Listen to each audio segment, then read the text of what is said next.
السلام عليكم ورحمة الله وبركاته. ازيكم عاملين ايه؟ فيديو جديد من قناتكم، قناة يوميات مامة حمزة وزياد. ان شاء الله النهاردة هعمل معاكم تفريز الملوخية او تخزين الملوخية. الطريقة دي اللي انا بعملها على طول، وبتفضل معايا الملوخية كويسة وما بتسودش، ولونها بيفضل زي ما هو. فتابعوا معايا الفيديو كده ونشوف هنعملها ازاي. ولو لسه ما اشتركتوش معايا في القناة، يا ريت تشتركوا وتفعلوا الجرس عشان يوصلكوا كل جديد. طيب، في الاول كده بس هقول كام ملحوظة واحنا بنعمل الملوخية، وكمان هاشارك معاكم اكتر من طريقة انا جربتها لتفريز الملوخية، بس الصراحة ما عجبتنيش خالص. بعتبرها يعني بالنسبة لي انا طرق فاشلة يعني.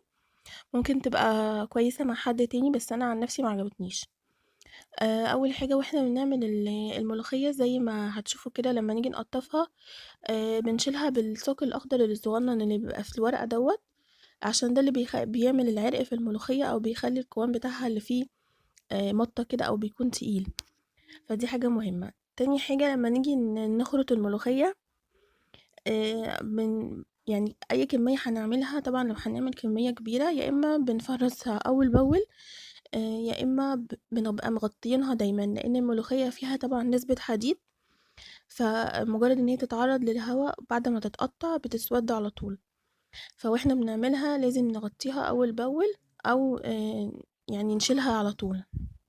طيب، بالنسبة بقى للطرق اللي أنا جربتها، أول طريقة إنك بعد ما بتقطفي الملوخية وهي لسه ورق زي ما هي، بتتشوح في معلقة سمنة أو معلقتين حسب كمية الملوخية اللي معانا، لحد ما بتدبل خالص كده وتبقى طرية جدا. بتضربيها في الكبة أو في الخلاط وبتفرزيها.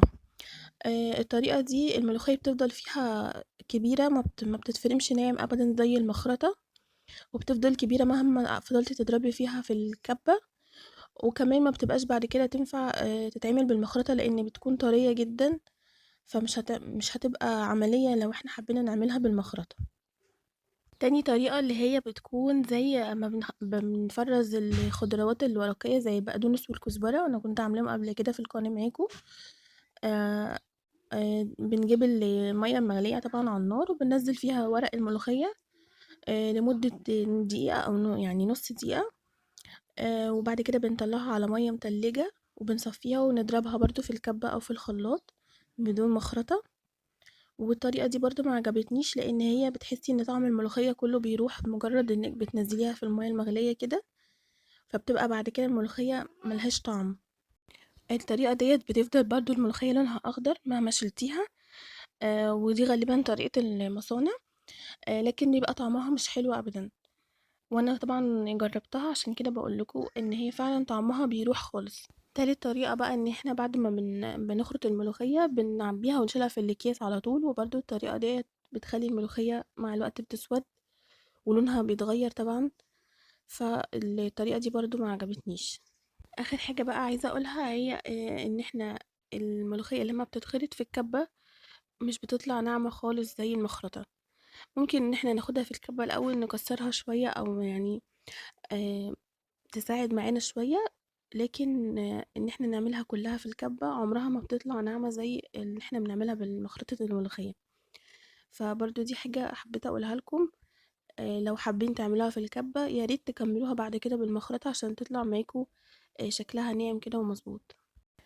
اول حاجة بقى هقطف الملوخية زي ما قلت لكم كده بالصوص بتاعها، وبعد ما اخلصها كلها هنقعها في شوية مية كده وخل صغيرين، يعني حاجة بسيطة علشان تنزل اي طينة لازقة فيها في الاوراق بتاعتها. بعد كده بقى بعد ما نقعتها في المية هغسلها بقى كذا مرة كتير لحد ما المية بتاعتها تبقى نظيفة خالص، وهسيبها واصفيها. بعد بقى ما تتصفى بسيبها في الهوا كده في الشمس تنشف خالص، وبعد كده بقى نخرطها بالمخرطة او بالكبة زي ما انتوا عايزين، بس انا بفضل المخرطة عن الكبة. بتعملها احسن بكتير. وبعد كده نكمل.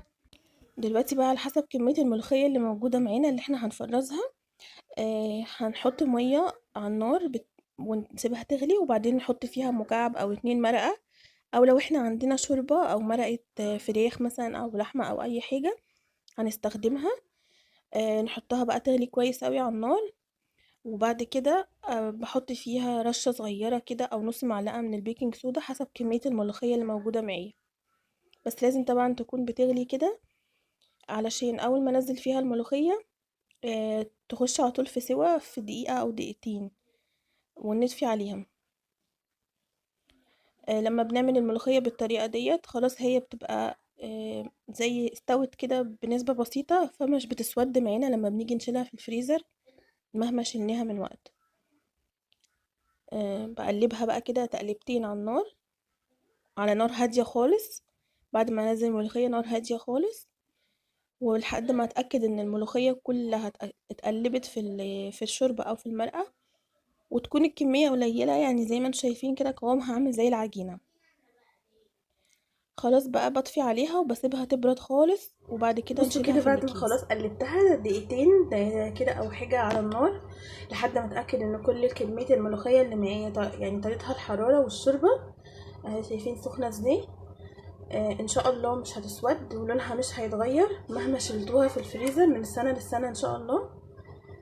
الطريقه دي انا مجربوها عملتها كذا مره وما بتسودش ولا لونها بيتغير، وتفضل ريحتها وطعمها حلو جدا. بس اهم حاجه شايفين انا مش حاطه شوربه كتير، يعني هي طبعا تقيله جدا، هي عامله زي العجينه، فدي حاجه مهمه قوي. دلوقتي بقى نسيبها تبرد خالص، وبعد كده نشيلها بقى في الاكياس بتاعتنا.